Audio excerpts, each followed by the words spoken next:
That's what Whisper Wednesday is today. We got one of my favorite shows from the 80s that we're going to talk about.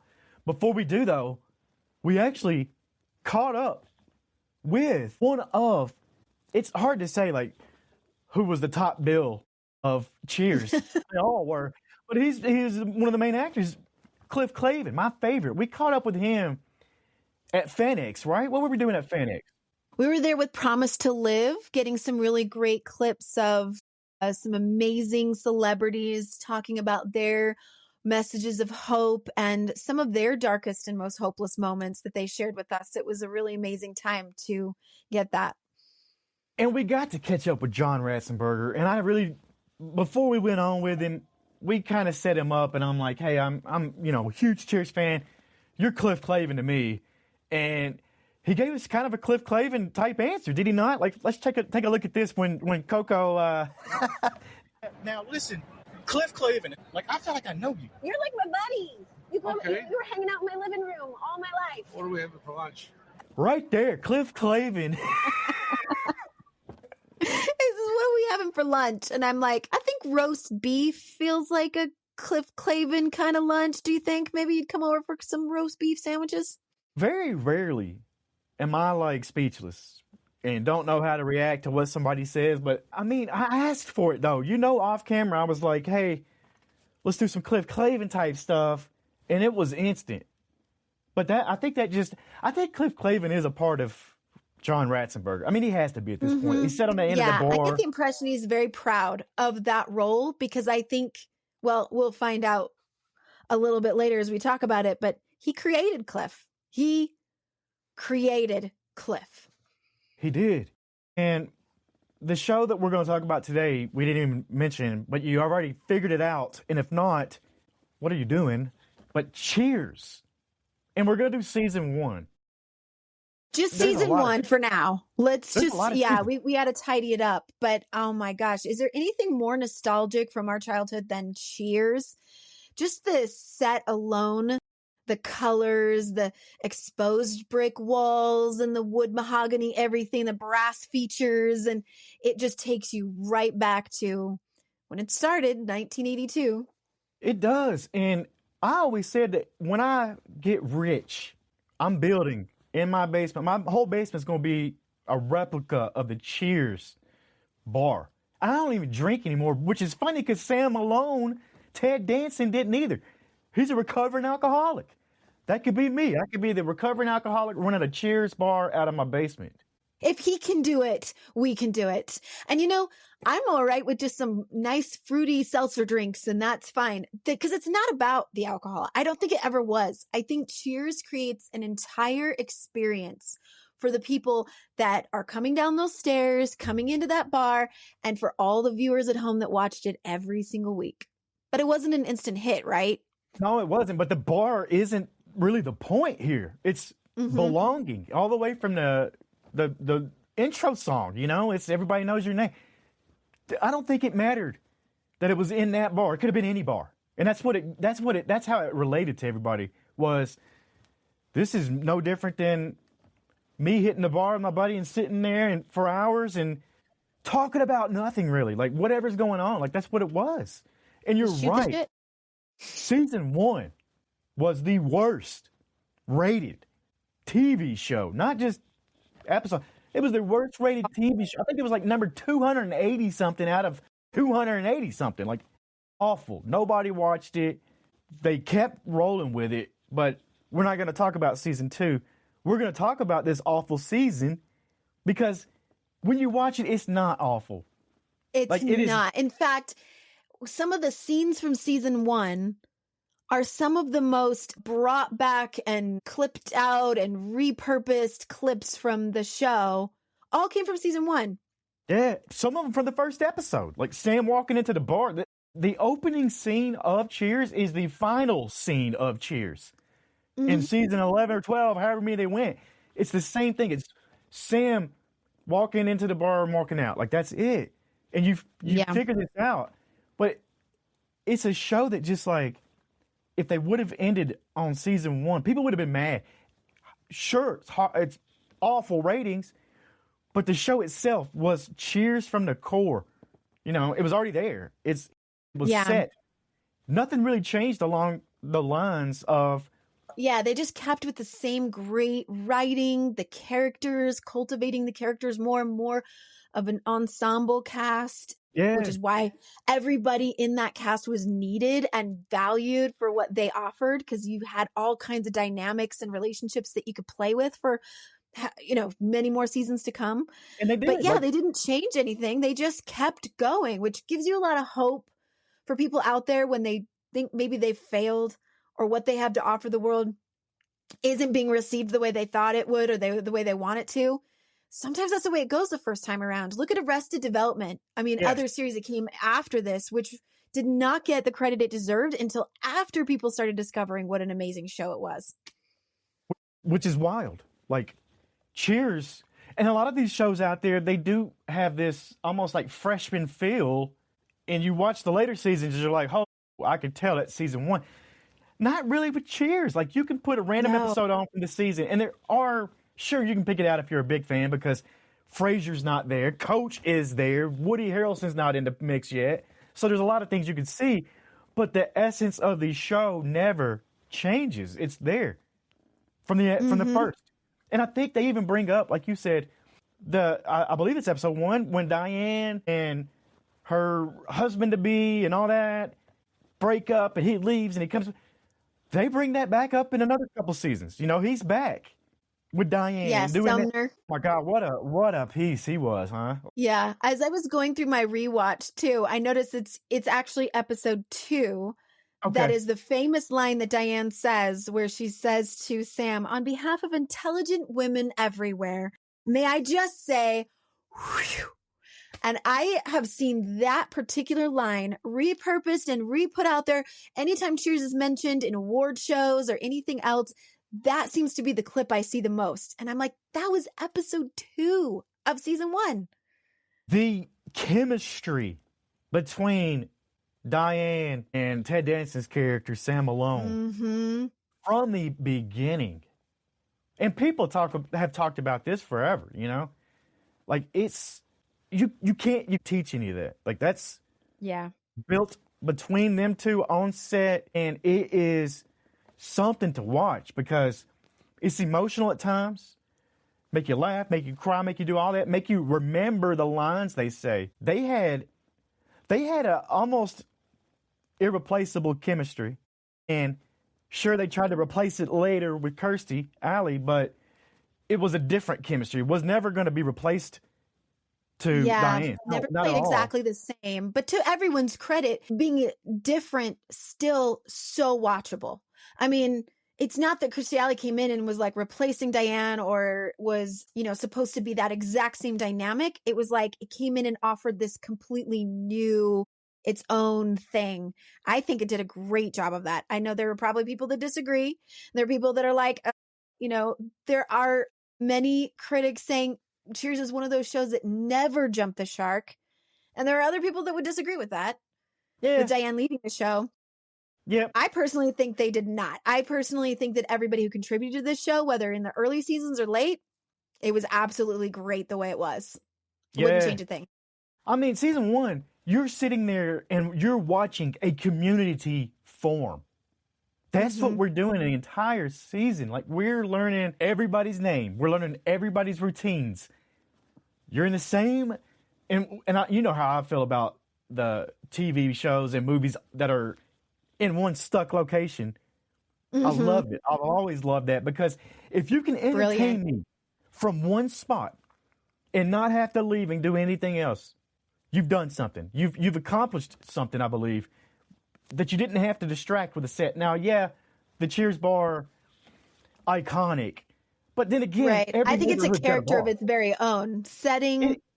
Big time. But every neighborhood's got a bar that you can relate to, and you go and you see the same faces and you do all that. Like I said, it's watching a community form in real time that only grows stronger. We even get to know the patrons around the bar. The extras that were in the shots end up getting lines later on. Paul was one of them. Like, there's all kinds of people in this show that without them, it doesn't happen, Yeah. That's the big picture. It doesn't happen without any one of these pieces. In season 1, if they are removed, it might have been canceled after season 1. And that's a bold statement, I know, but very possible. It's very possible. Yeah. A lot of factors went into whether this show was going to continue or not, if it had executives who were supporting it at the studio or the network. A lot of little things had to contribute to all of that continuing it on. I mean, I think it would have been canceled today in a lot of standards. It would have been like, well, it's not making us the money we want. It's out. There's so much rotation in shows now with streaming that it's a completely different world now. But because of the right chemistry of who was involved, it got to continue and we got to see it become what it was. And to your credit, what you said earlier, the Sam and Diane dynamic, they kind of coined that will they or won't they influence on Friends, Ross and Rachel, or Jim and Pam on The Office. I mean, all of that came after because of that such great dynamic I think that they created. Absolutely. But the soul, to me, the soul of Cheers, not Sam, not Diane, is Coach. Mm-hmm. Ernie Pantuso, played by Nicholas Colasanto, and his jokes and just genuine, like all of it, naivete and the way that he just plays into it, so beautiful. And such a huge loss when he passed, like he didn't make it to the end of the show run. Yeah. He didn't make In it to the fact, end of the show I'm glad you brought it up because I was going to ask you, what do you feel like in season 1, if you were to pick a moment that maybe is really heartfelt or got to you emotionally? My pick would be the episode 5 in season 1, where Coach's daughter comes. I believe when she comes with a fiance, I think that she's introducing to Coach, and she's like, and I think he kind of treats her like crap. It's, Coach is like, what's going on? Why are you with this guy? And she's kind of homely looking, at least to most beauty standards or whatever. I don't really subscribe to all that. I think she's gorgeous, but she's like, I'm not beautiful. I'm not. And there's a scene where they're in Sam's office and she's about, he's looking at her like she's the most beautiful thing in the world. And she says something like, and he goes, you look like your mother. And she says, but Mom wasn't. And then she stops and looks at his face as he's looking at her. And she said, Mom wasn't comfortable with her beauty. Yeah. And I cry every single time I see that scene. Every single time I am in tears. It is so heartfelt. I remember that episode too. I believe that one had a joke at the beginning that probably wouldn't fly today. And it was a pedo joke.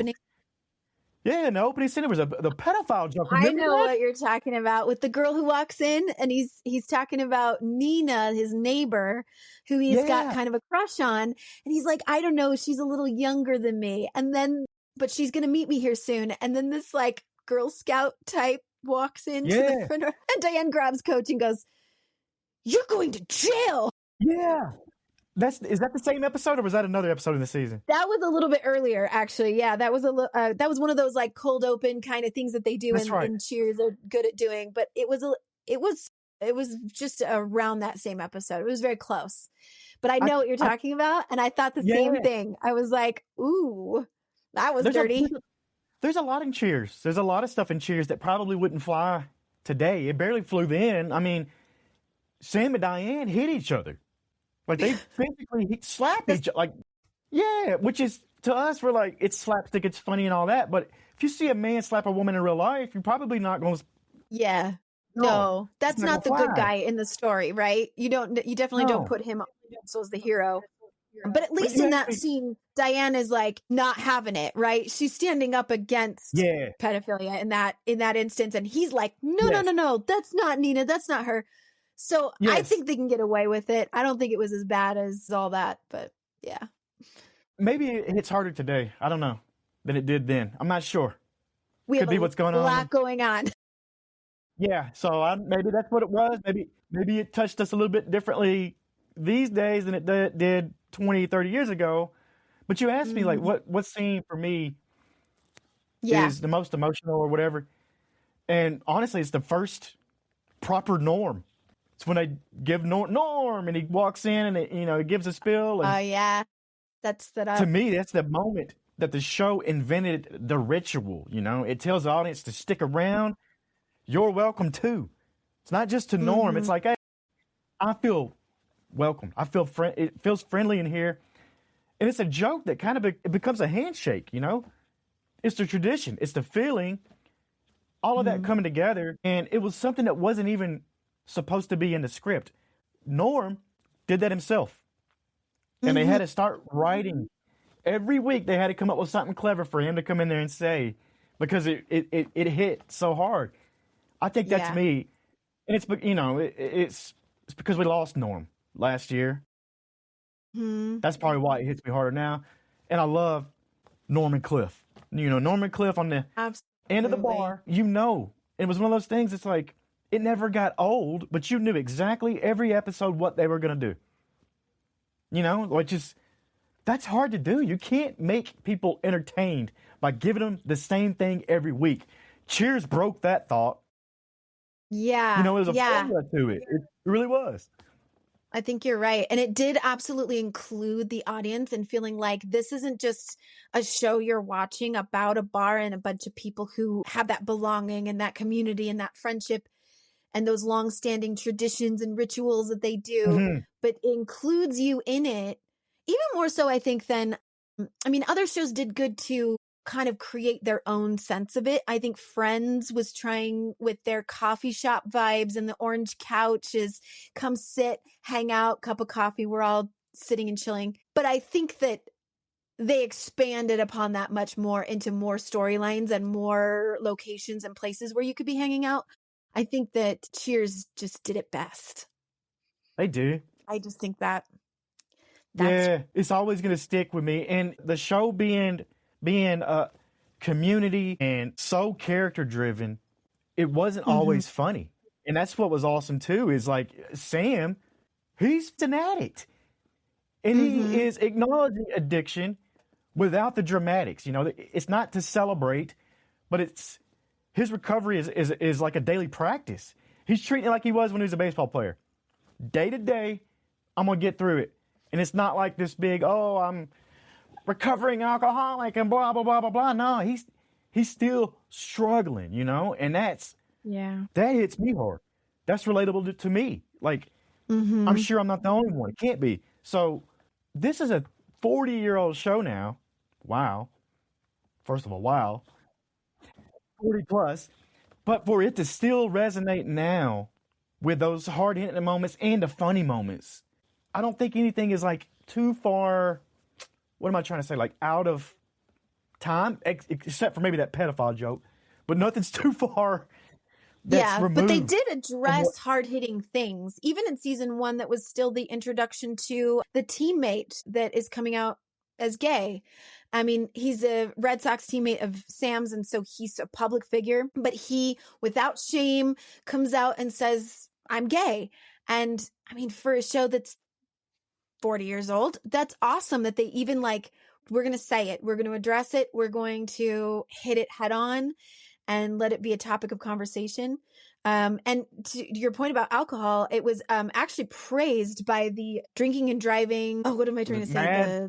The Mothers Against Drinking, one of those or something. The organizations against drunk driving, is that they were like, right on season 1, Coach establishes that is a no drinking and driving policy, and that they actually show characters who are designating a driver and who are making sure that they're getting home safe and not driving home after their many drinks at Cheers. Which is awesome. Drinks. I also like the scenes where Diane should have left, but she doesn't. And the ones, it's like she just keeps poking and prodding and getting in there deeper to the point to where the viewer at home, you're like, oh my gosh, she's still going at this? Like, I love that because it's what made her. Seriously, the character development with everybody in this is incredible. And I think a lot of it was themselves, the actors themselves, really being in this bar. I think Norm and Cliff were drinking real beer at one point. And I think Yeah, later some of on, it was watered down, but behind the scenes, especially Norm was getting kind of a dulled down version of beer, but it was important that they feel like they were really drinking beers and that they were really part of this bar. So they did do that. And then, of course, we'll talk about this when we get to the ending of this show. But they did have a moment of everybody drinking quite a bit among the cast. yeah, and that's I won't what say more than that. Frasier. Let's just say we'll get to it. Frasier was a drinker. We got to get to the seasons with Frasier and that because those are. I mean, it's just not Cheers without everybody who even is involved in later seasons.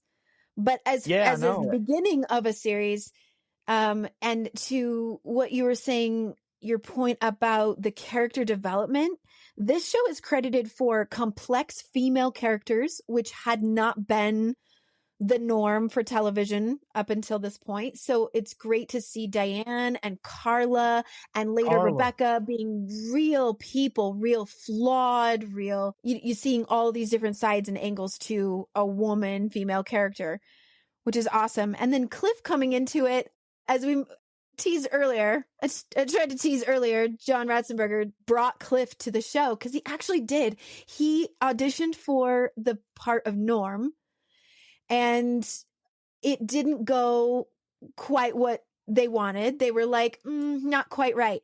But instead of just, him going, okay, thank you for your time and leaving, he came back and said, do you have a blowhard? Do you have your know-it-all? And they were like, what do you mean? And he's like, every bar in Boston, trust me when I tell you this, has that guy. And if you don't have him already, I think I could be that guy. And they created Cliff. Wow. So he brought that Cliff right to their, silver platter. Here he is. You need this guy. And can you imagine it without him? Man, Insane. no way. Like I said, I can't imagine this show without any of them. And I know we have to because we lost Coach, which they keep a memorial up the entire time. There's that Native American painting, and I believe that's some sort of dedication to Coach. But it's in the background every episode till the end of the run. Yeah. These are the moments that get me is when Sam, he's alone with his thoughts, the bar's closing down. It's really parallel to the show because, sure, the laughter fades, but the truth stays. And that's what happens. Even with us, like we're sitting here talking about the real stuff, the addiction, the coming out as gay in an episode. That's what sticks, the truth. The laughter fades and the truth will stay with you. And that's what Sam is doing when he has to shut the lights off at the bar. And I love those kinds of scenes. It's, those quiet scenes. They say a lot. Yeah. It's the vulnerable. That's when we get to see them at their vulnerable sides, For sure, yeah. Yeah, I was thinking about how much in just the first, I would say the first 4 or 5 episodes of season 1, you're getting these great moments where you get to see exactly who these characters are. Like they're given an opportunity in the scenes as they're written to really show. For example, Carla's feistiness when her and Diane have to have some one-on-one time to work out some of their differences, and she gets Diane incredibly drunk. But one of some of those moments like that. But the one I was thinking of when you said that was Norm invites his boss to kind of schmooze him and to like show off and to, maybe get a leg up in his promotion. And so his boss, he kind of promises Diane to his boss, like, hey, there's this great girl I'll introduce you to. And Diane's like, don't debase yourself. Don't debase me. Don't debase yourself like that. There's this great moment where the boss is really hitting on her and like getting inappropriate alone in the pool room. And when Norm walks in on it, he does not tolerate it. He was a real kiss up. He was a real, whatever you say, sir, kind of employee until that moment. And then he shows that boss what's what. You don't do this to my friends. You don't treat my friends like that. And I just love moments like that where you're like, this is who this guy is. Like he's showing up. Carla is one of those too that's, like you said, fierce when she has to be. She's basically she refuses to shrink. She refuses to act her size. She's one of those small dogs that's yippy, but she will also bite the shit out of you if it needs to happen. You know, like she, to me, was the epitome of a survivalist. She's a mom. She's got 8 kids or whatever. She's just trying to make it, you know? Yeah. She's trying to loud. survive? She is. And she's loud because the world didn't listen to her when she whispered. You know, like that's what it was. That's what it looks like to me. So she has to be this. Yeah, see, you got a little Carla in you. I know you do. There's a little bit of my little self. You know, we're talking about nostalgia. We're talking about wistfulness. We're talking about movies from our childhood. There is a part of me who's thinking back on little Courtney, which even little Courtney was watching probably reruns because I was born in 85. Sorry to date myself, but it is what it is. So I was watching reruns of this show, you know, Nick at Night and things like that when it would come out. Carla was influential to me, like very much. Yeah. I was like, I love the way she does not let anybody get the best of her. She is not afraid. And here's what's really great about that. I just have to say, she's not traditionally beautiful. Okay. Do I think she's beautiful? Absolutely. Absolutely. But I look at people and I say, I know they're beautiful.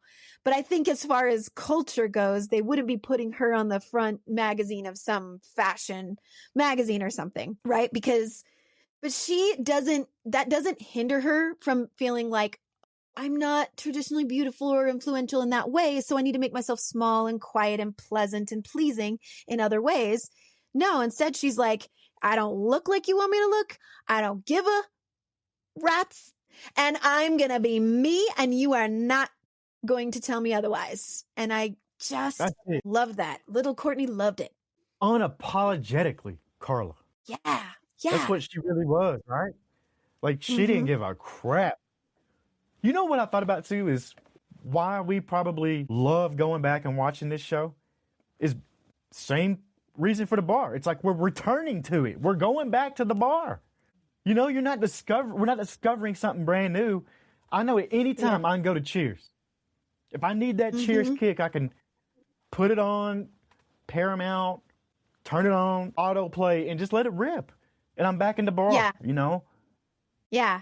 Cheers and Frasier are two of my favorite comfort background shows. And my sister and I have talked about this also. The two of us both say it because for some reason, those two shows just feel like home. They feel like you're like, I don't actually have to watch it because I already know what happens, but I just like having it around. That's a great question for you out there. What TV show or movie, or let's go even deeper, job, Discord channel, comment section, what is your Cheers? Where do you go hang out? Where does everybody know your name? Put that in our comments. I want to see because I want to go find some of these places, you know? I know. Do you have a Cheers? I've always wanted a Cheers. I've always wanted a place where that was like daily hangout, go, and everybody I know is there and they go there every day too, and they see me and they go, "Hey, that's you, Coco. Hey, what's up?" You know, 100%. I like how it's like, it's not every time they're not greeting each other with hugs and all, you know, they just walk in and sit down. They know the drill. They know what, and that's it. And get right into. They don't really do the pleasantries that most people do. Hey, how's the weather today? How are you? We got to catch up. We got to talk about what your day was like and things like that. Honestly, if I knew I was going into a place that everybody's going to hug me, I wouldn't go. No, me either. I'd be like, I'm not a hugger. You sit down. You stay where you are. I'll just walk in. We'll say hi. It'll be fine. We've established that before. You're not a hugger. I'm not a hugger. I think me and you have hugged one time in our whole existence of knowing each other. And that was when I got you to talk to Robin Lively. And you gave me a brief hug and hugged her. And you were so excited. And it happened right there. Yeah, I remember that. That's the only time. Because I was like, when was this? But I'll tell you why. And the only reason why is because someone else was there who is a hugger who hugged me first. And then I was like, and I guess we're doing this. It just kicks in. Does it not? It's like oh my God, it just kicks in. It kicks in sometimes. You're like, okay. I guess we're hugging now. I don't know. This is what we're doing. I will hug. I'm okay with that, but I just don't initiate usually. I'm just like, yeah, okay. Yeah, this is fine. Whatever.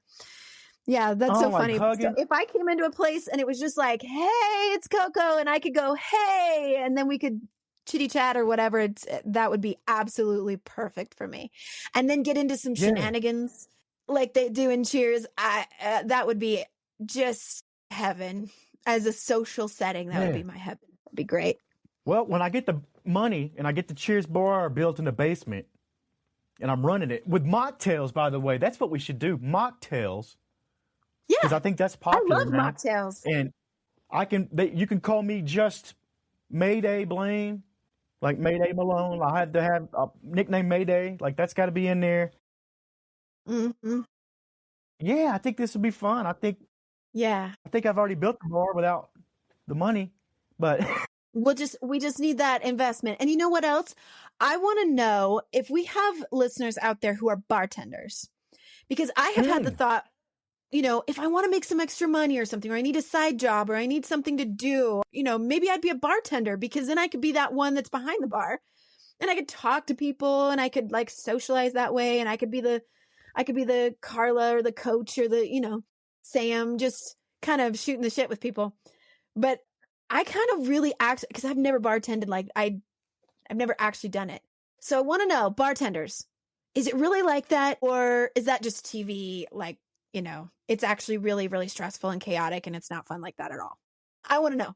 Yeah. And add to that, are these characters real people in your bar? And who are we missing? Who is Cheers missing as far as bar patrons now? I want to know that. That'd be fun. Yeah. I want to hear the bar story. I've never been much one to do bars. I like to go to our local bar, The Break. Once in a while, they have bingo Thursdays, and we had a group of ladies that would get together and do that. And I honestly went for the bingo and the fun and the friends, but I'm not much of a drinker. So I'm kind of like sipping my one seltzer drink or something. Seltzer water or something or another. Yeah. With kind of got a little bit of that Cheers vibe. It does. Yeah. I like that spot. I think it's because it's older. Or maybe it's the wood, made of wood. What's your final thoughts here on Cheers? We got to get into the final thoughts, because if not, we're going to just go on and talk about season 2 and season 3 and keep going. But we could go on. And we'll get to those as we go on. So we're going to make the rounds with a lot of different nostalgic things. So if you're like, come on, let's get to season 2. Don't worry, we will keep watching. We've got a lot ahead of us. The couple final thoughts I had, I loved knowing that it was inspired by Fawlty Towers. That's one of our British comedy sitcoms that also inspired the British version of The Office. Ricky Gervais says that Fawlty Towers was a good one. So if you like Cheers and you're looking for something predated to Cheers, Fawlty Towers is a good one to look up. Love it. What I thought was funny was the laugh track.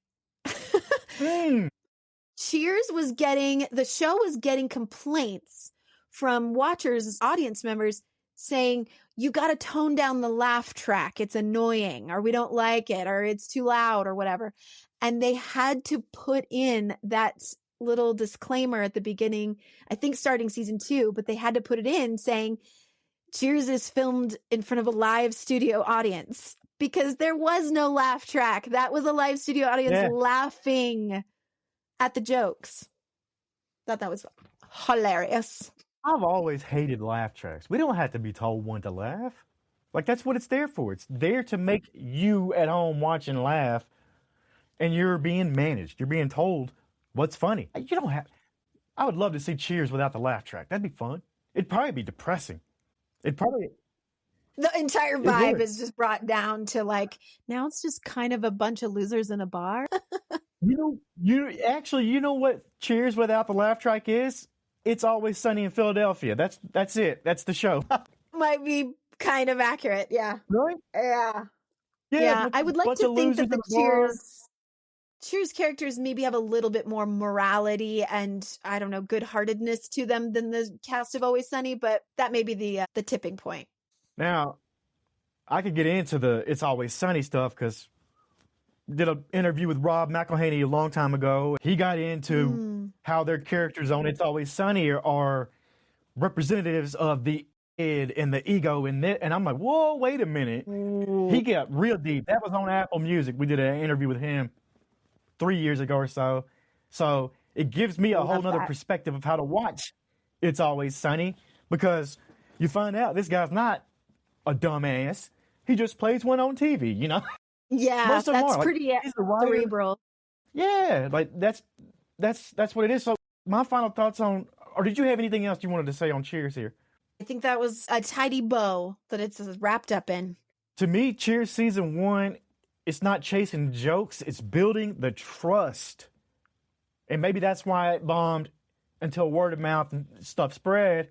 But they're not, I don't know. It's life gets loud, and Cheers is like the place you can go to tune it out if you need to, but be more in tune with everything that you need right there, And Norm said it in one of his quiet lines. He says, it's a little known fact that the beer industry is recession proof.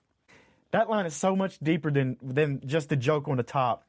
And it really shows so much more about what Cheers is. It's coping. Everything there is coping. And he's coping with, it's recession proof because he won't let it go out of business, So there's a lot of similarities to the show itself. And just that one line, it's a lot deeper than that. Life gets weird, rent stays due, and the community keeps the lights on. And that's what he's saying right here in that one line. A little known fact that the beer industry is recession proof. That bar's not going out of business, and none of those people are leaving, is what he's trying to get to. And I think that just summed up the whole show. And season 2, fun. Season 2 is fun. It just takes off from here. I want to make sure that we don't go any further, because if we do, we'll get off onto about doing 12 seasons of Frasier on this one episode and everything else. That's it. That's my wrap on Cheers. Parallel Frequencies. It's just Blane and Coco. See you guys next time.